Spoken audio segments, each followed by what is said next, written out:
Welcome back to my channel. Tonight, I invite you to experience an immersive bedtime story where imagination and tranquility intertwine.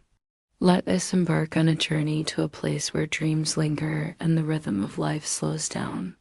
Allow yourself to be enveloped by the soothing narrative as you relax into a state of peaceful awareness. I encourage you to lie down comfortably, whether you're at home or nestled in bed. Close your eyes and let the story unfold, transporting you to a realm of pure relaxation and auditory delight. They say there is a small town nestled between the folds of the hills where the roads curve, like streams, and the windows glow even when no one is home. But you won't find it on any map. You won't stumble across it by accident. You arrive only when your heart is quiet enough to listen, and tonight you did. You didn't know where you were walking, just that the noise of the world had grown too loud and your chest too heavy. The stars above blinked softly, the way eyes do just before sleep. And through the tall grass and the hush of dusk, you saw the first lantern. It flickered gently beside a crooked wooden sign.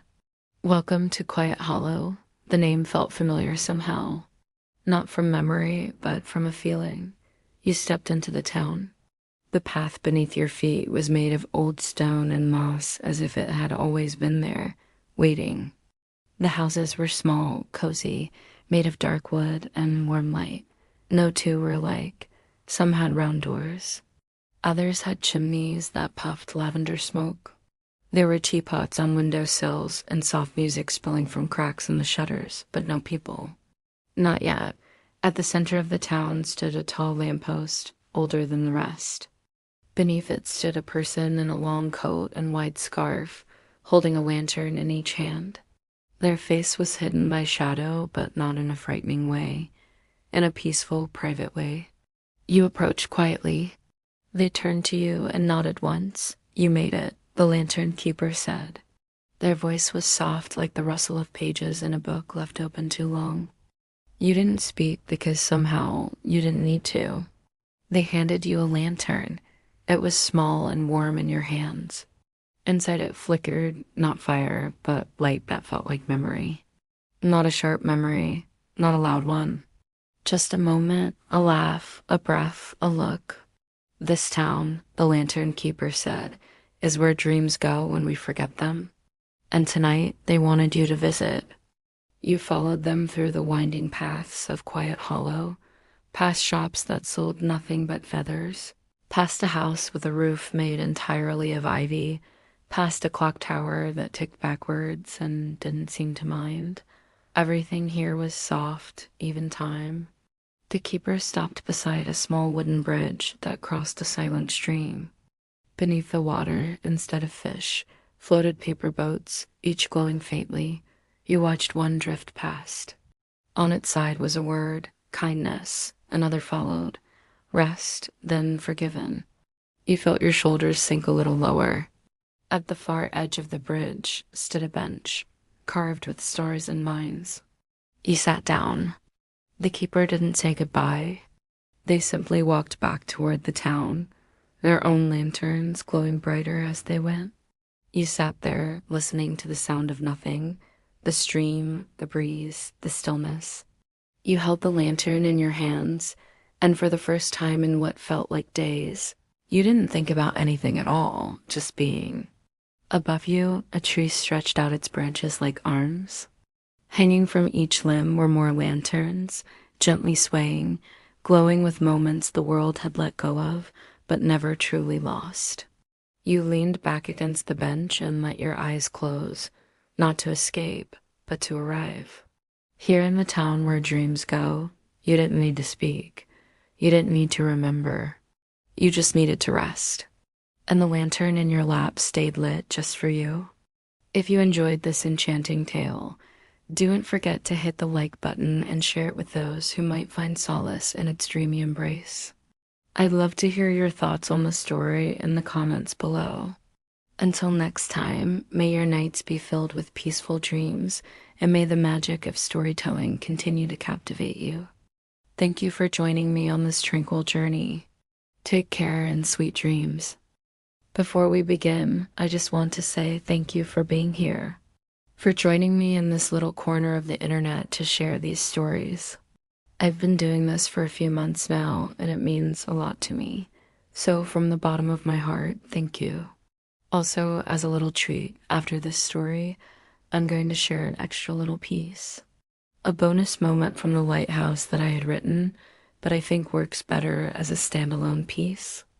It's not necessary to listen to this story, but if you enjoy the main story and would like to hear a bit more, it'll be waiting after this one.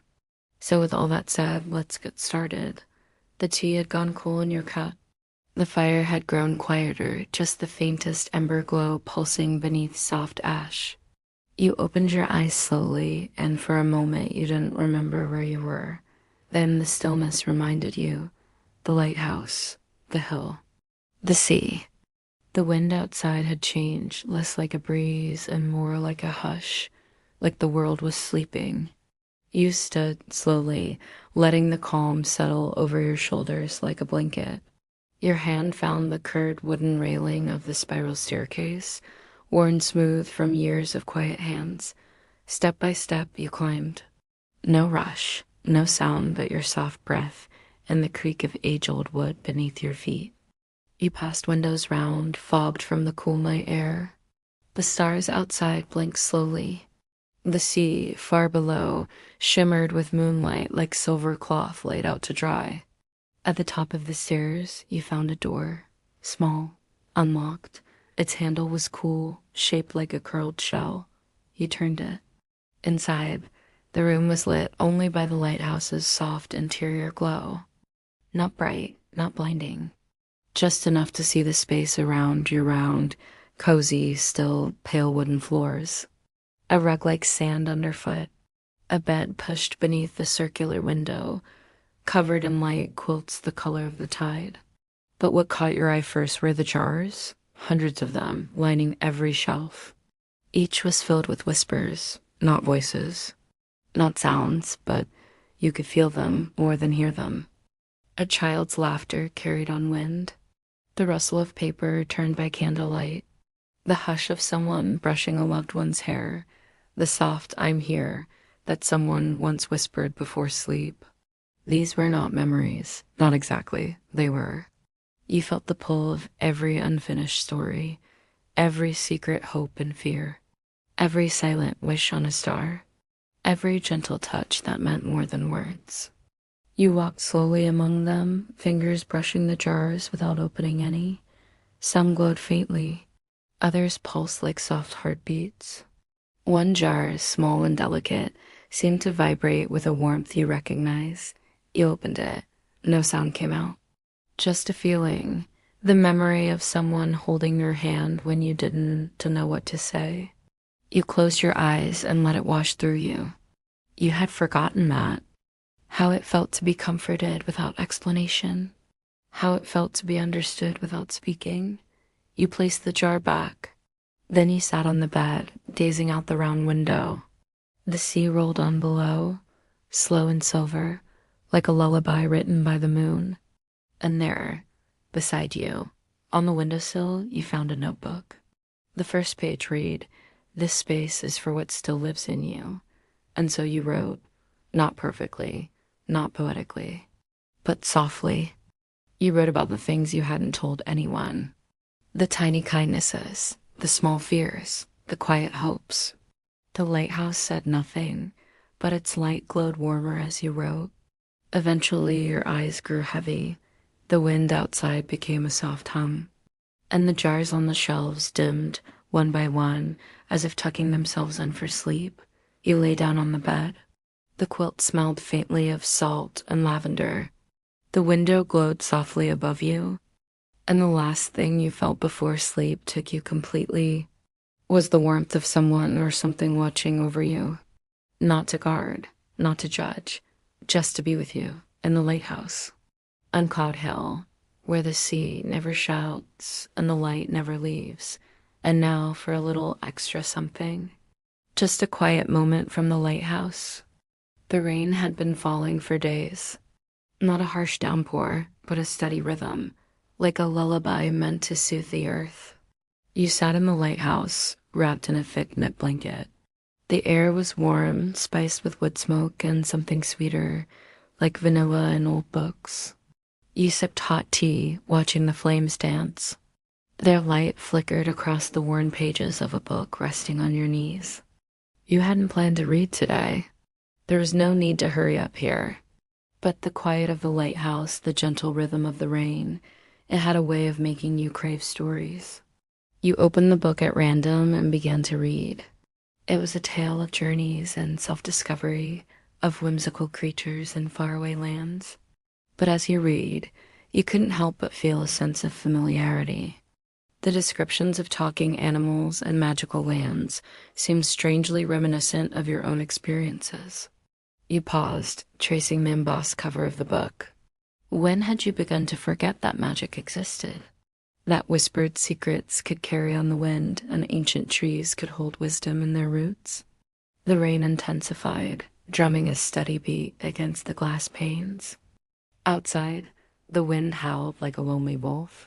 You pulled the blanket tighter, seeking solace in the warmth. Then you heard it. A knock. Gentle, yet persistent. You looked up, startled. The lighthouse was old, its timbers groaning and shifting with the weather. Was someone up there? Cautiously, you approached the spiral staircase, each step creaking under your weight. As you ascended, the knocking grew louder. You reached the top, your heart pounding. And there, nestled in the crook of the wall, you saw it. A small, intricately carved wooden box.